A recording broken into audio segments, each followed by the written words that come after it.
was nothing. Allah created everything.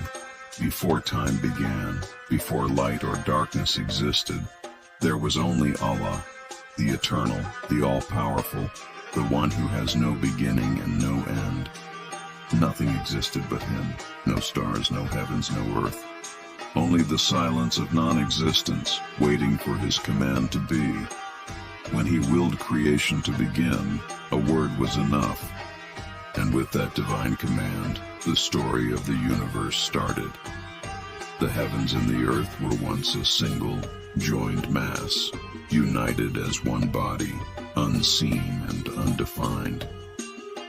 Then by his will they were torn apart.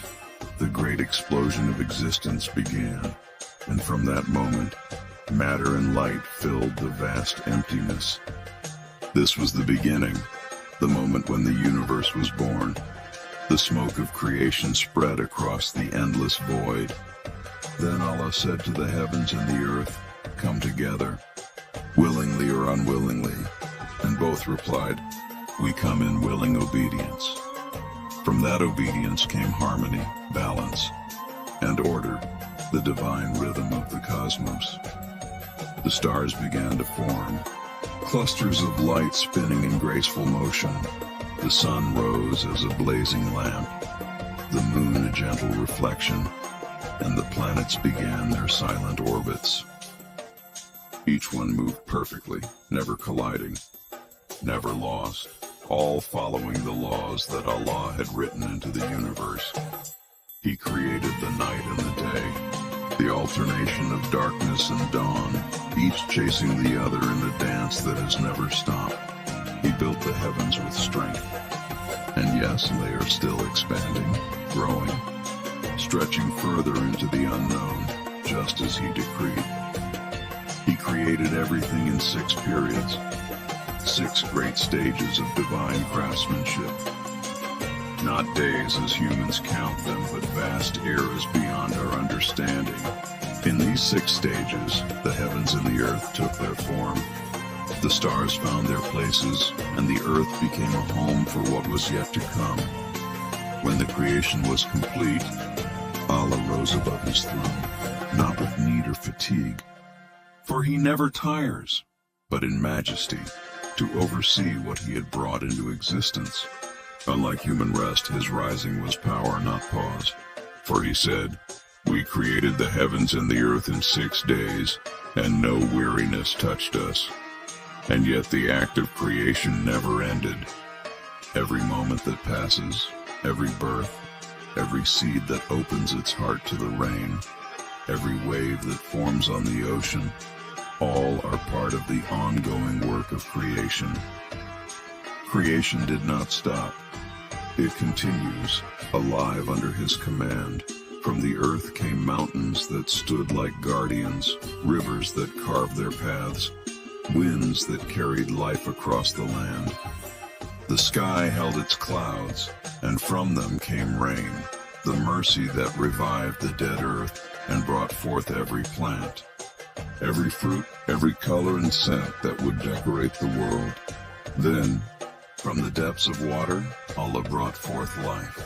He made from water every living thing, the small and the great, the seen and the unseen. Creatures that crawl, swim, fly, and walk, all came from his design, each with purpose, each sustained by his will. Among these creations, the earth became filled with diversity.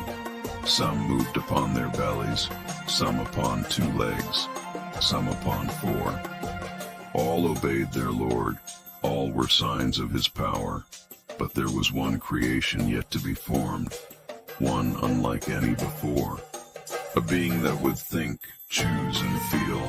A being that would carry knowledge, morality, and the freedom to believe or deny. A creation meant to walk between the dust of earth and the mercy of heaven. And so Allah shaped the first human being.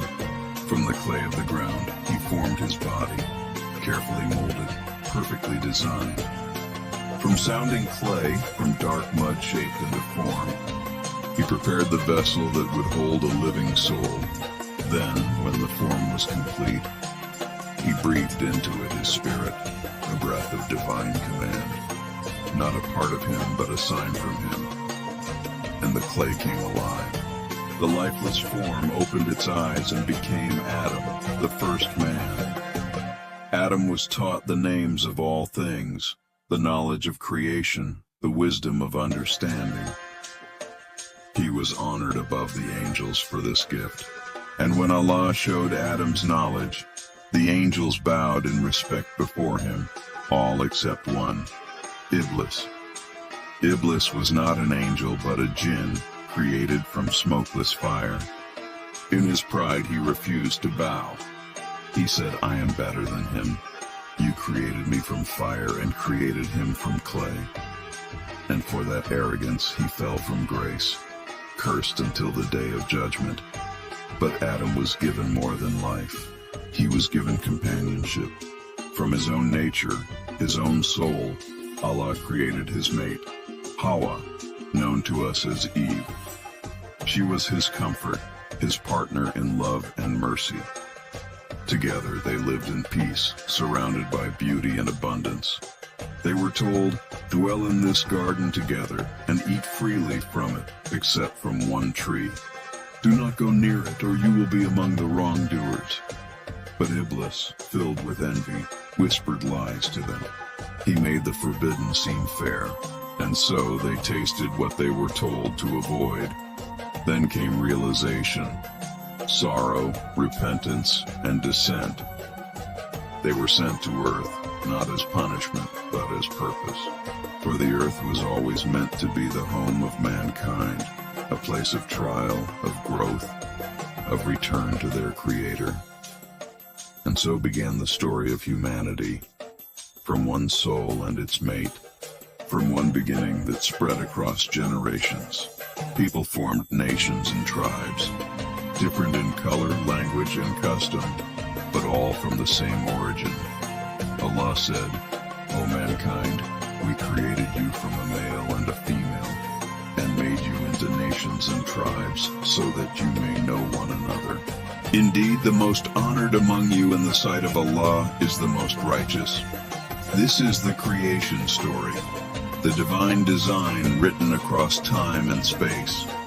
From the smoke of the heavens to the breath of life in clay, from the vast stars above to the beating heart within us.